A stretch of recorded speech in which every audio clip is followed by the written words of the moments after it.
We've been looking at the nature of the Bible as the transforming story. And we've seen that the Bible has a breadth to it, what we could call the flow of biblical history. But it also has a depth. And the depth of the story reveals the meaning of the story. So when we use the word story, we're often using it synonymously for the word worldview or mindset. Paul speaks about the strongholds of the mind. And what we want to do in these sessions now is look at the power of story, to see how powerful worldviews are, not only how we see the world through a worldview, but how worldviews shape our lives and shape the kinds of societies and nations that we will build. I'd like to give you a couple of illustrations as we begin. One is from a friend of mine named Josie. You'll notice that many of my stories have names attached to them. It's because of people coming up at conferences and saying, "Darrow, I have an illustration for you." So this is Josie's story. Josie graduated from an American university with a degree in nursing. She had a heart for the poor, so she decided to travel to West Africa with the American Peace Corps program. And her assignment was to teach microbiology in an African nursing college. She had never taught before. She was very excited about what she was going to do. And she began this semester by teaching an overview of biology. And then from there, she narrowed it down to microbiology, and from there, she narrowed it down to germ theory. Her students studied very hard, and at the end of the semester, they all passed the test, the final test, and Josie was pleased that they had done so well and that her first teaching assignment had gone so well. But she asked the students to evaluate the class so that next time she taught, she'd be able to make improvement on what she did. And during the evaluation, one of the students raised their hand and said, "Miss Josie, thank you for teaching us what white people believe about how you get sick. Now would you like to know how people really get sick?" Well, Josie was stunned because what they'd been talking about all semester was how you really got sick. And she said, "Yes, tell me, how do you really get sick?" And this African nursing student said, "Yeah, here in Africa, we understand there's a spiritual realm. And somebody can put a curse on you, and the curse can make you sick. Or there are witches, and the witches come out at night, and they fly to your house, come into your bedroom and bite you on the back, and that's how you really get sick." What had Josie not taken into account when she began teaching the course? She had not taken into account worldview. In fact, she had never heard the term. In fact, it was years later when she heard me lecturing that for the first time in her life, she heard the word worldview and began to make a connection to those years before when she was teaching in Africa and how there was a disconnect between what she was teaching and what the students were hearing. Josie was a materialist, and she was looking at illness from a materialistic perspective. And in a materialistic perspective, everything has to be defined in material terms. So the root of physical illness is always a physical condition, and the solution to the physical problem is to use drugs or knives. Her students believed that there was a spiritual realm and that there could be a spiritual cause of physical illness. And this was totally beyond the imagination of Josie or a Western mind. Worldviews are powerful. Here you had Josie and her students looking at the same thing, illness, but coming to two totally different understandings based on their different worldviews. Another example came from the 1400s. There was a Portuguese prince named Henry, and he was nicknamed the Navigator. He was nicknamed the Navigator because he wanted to explore the world. One of the things that Henry wanted to do was find a sea route from Europe to India. And so he commissioned a ship and a captain and provisioned the ship, called a priest in to bless the ship, and the ship sailed down the west coast of Africa to try and find a sea route to India. A couple of weeks later, it came back to port, and the captain of the boat came to Prince Henry's throne room, and he said, "Prince Henry, I'm sorry we could not find a sea route to India because we came to the end of the world."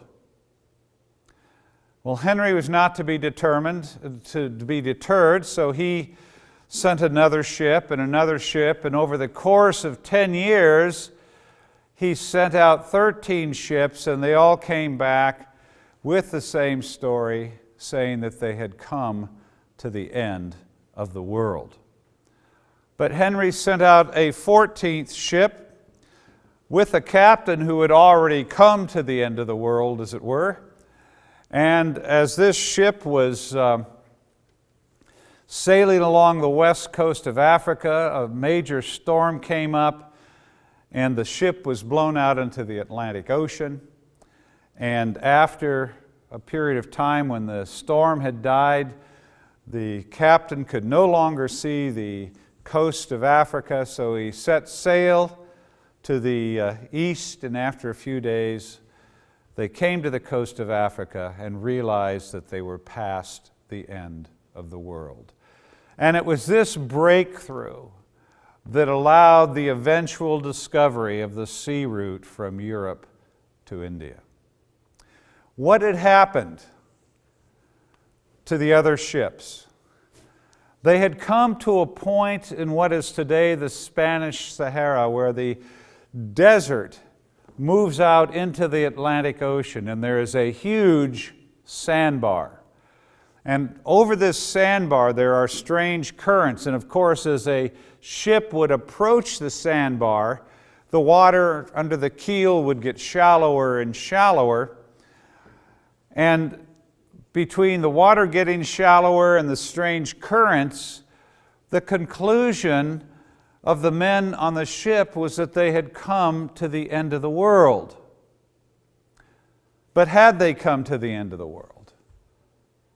No. Where was the end of the world? It was in their mind. In those days, if you sailed too far to the west or too far to the south, it was thought you'd come to the edge of the world and fall off. And that's what these sailors thought. What limited their discovery? Not reality. What limited their discovery was the map in their mind. Every single person in this world has a map in their mind. It's a map that tells them what the world is like. And we can call this a worldview or a mindset. Scientists call it paradigm. There's a number of different words that we can use synonymously, but it's the idea that we are wearing a set of glasses on our mind. Many of us wear glasses or contact lenses on our eyes, and it's these glasses that allow us to see and hopefully see more clearly. Well, every one of us is wearing a set of glasses on our mind. The trouble is, we don't know it. Many of us are born again in our hearts, but we're not born again in our minds. Our minds have been set by our culture. In the West, by a materialistic culture. In much of Africa and the Americas and Asia, it has been shaped by an animistic culture. But we have these glasses on our mind and we never look at them. I don't know about you, but at the end of my day, I'll go into the restroom, I'll brush my teeth and do the other things that I do. Then I'll go sit on the edge of my bed and I'll take my glasses off and put them next to the bed. And I go to sleep. And what's the first thing I do in the morning? I pick up my glasses and I put them on. And I forget about them. But all day long I look through my glasses. What do I not do? I do not look at my glasses. And I don't ask you to look at my glasses. No, I look through them. And we never take time to examine our glasses. That is why we're going through this material now, to help you understand that you have a set of glasses on your mind. And those glasses not only shape how you see the world, they will determine the kind of communities and the kind of nations that you will build. Think back to Josie. Josie was wearing a secular set of glasses, and her students were wearing an animistic set of glasses. They were looking at the same thing, health, and came to two totally different conclusions. Let's turn to Romans 12:2.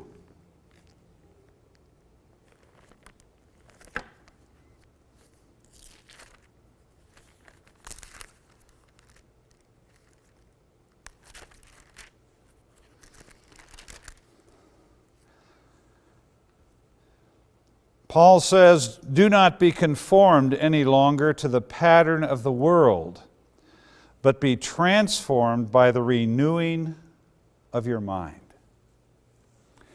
Be not conformed any longer to the pattern of the world. For those of us in the West, let's not be conformed any longer to our Western materialistic, consumer-oriented culture.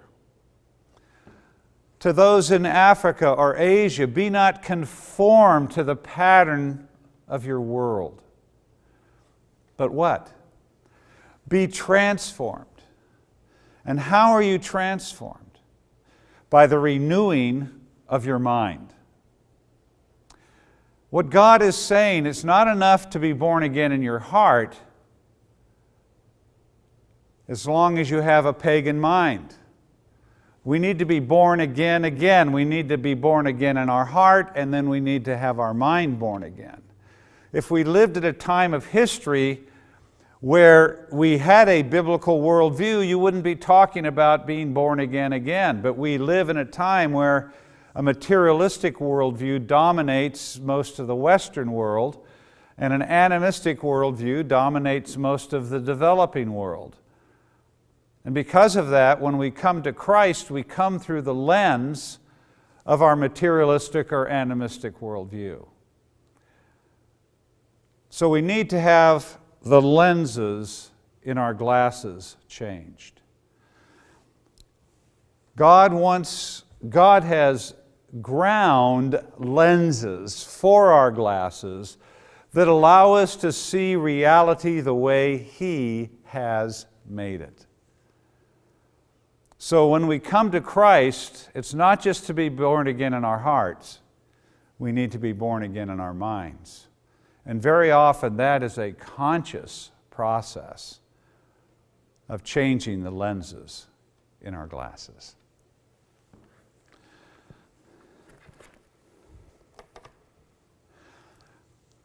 One of the things I'd like you to reflect on, people can take courses at universities. There's all sorts of organizations that are teaching on worldview. But what is the difference between looking at worldview as an academic subject and looking at worldview as the lens by which we examine and solve grassroots problems? These are two different processes, and I would like you to reflect on the difference between these two.